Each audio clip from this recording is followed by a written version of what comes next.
Hey everyone, this is FIDE Master Kostya Kavutskiy here for Chess.com, and today I'm going to be starting a new series recapping some of the most important games from the 2013 US Championships. I'm sure many of you follow this tournament, and you probably know that GM Gata Kamsky ended up winning this event. He's one of the world's elite players, of course, and today I wanted to start off by showing the game that pretty much decided the championship.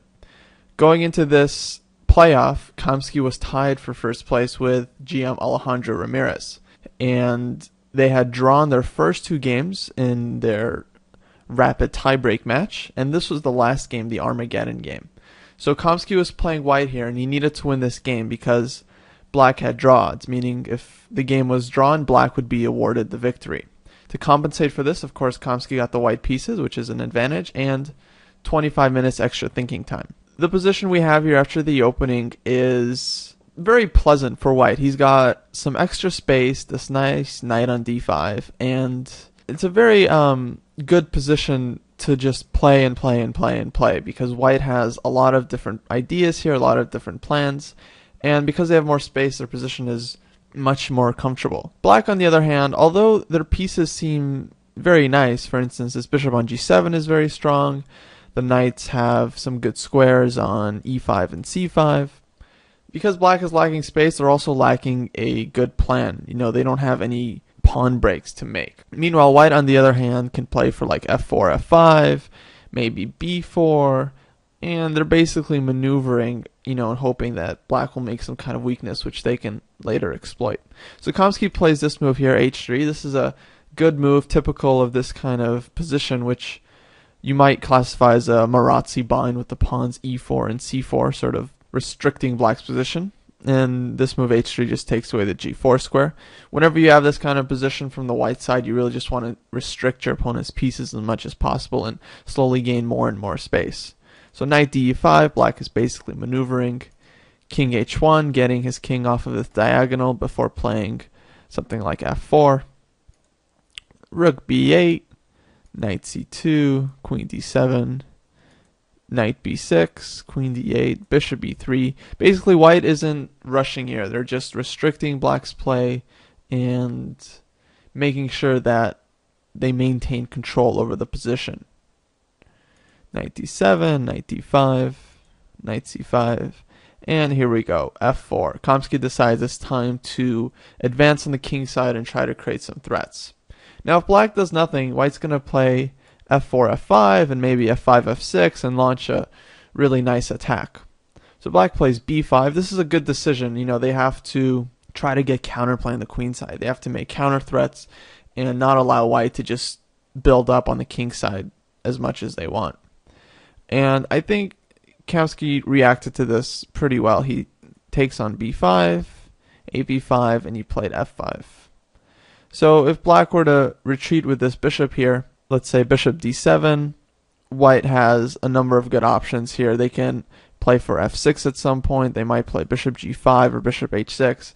Basically, white has a really strong initiative on the king side. Maybe they even have something concretely, but if not, then white has a very good position. So Alejandro decided to take on d5, e takes d5, and knight e5. So strategically, this exchange was a good decision because black has closed up the center by forcing white's pawn to go to d5, and now black has these nice squares for the knights in the center on e5 and c5. So even though white has the two bishops advantage, it doesn't mean that much in the position because the center is closed and black's knights have very good outposts.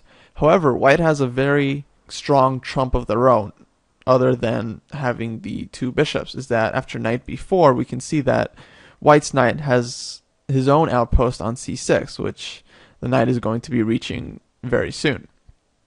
And placing a knight on c6 will put a lot of pressure on black's position, and already I think white is doing very well.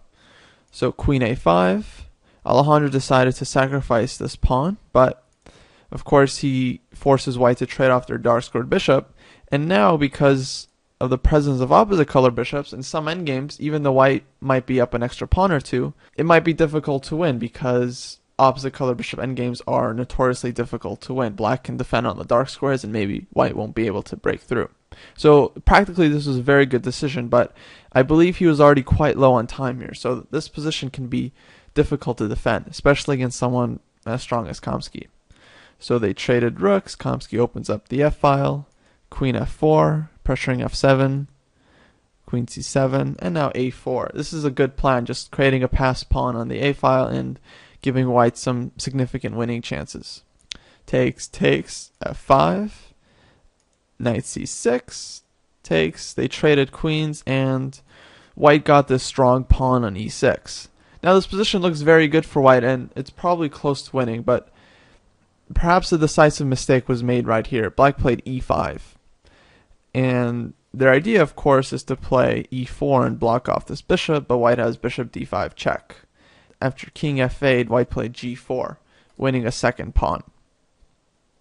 If black had played king h7 here, avoiding this pin on the f-file, white could play g4 anyway, and after something like f4, probably rook b1, and I think white is very close to winning here. Black's bishop just can't get into play. The rook is coming to b7, and this pawn is running to the queening square. So because of that, black probably should have tried to maybe keep their pawn on e6 and bring the king in, put the bishop on e5.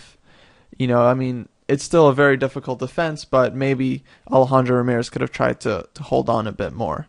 After e5, white got their bishop to d5, king f8, g4, and Ramirez is able to get his king to d6, which is great. You always want to activate your king in the endgame, but with two pawns, white's winning chances here are quite strong, especially since the rooks are on the board.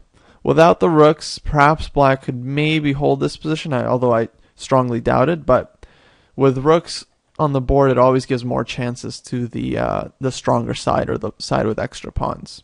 So after rook a7, Kamsky played really precisely here to execute the win. Of course, a draw would give black the win in the match, so Kamsky really had to make sure to find the most accurate continuation to win.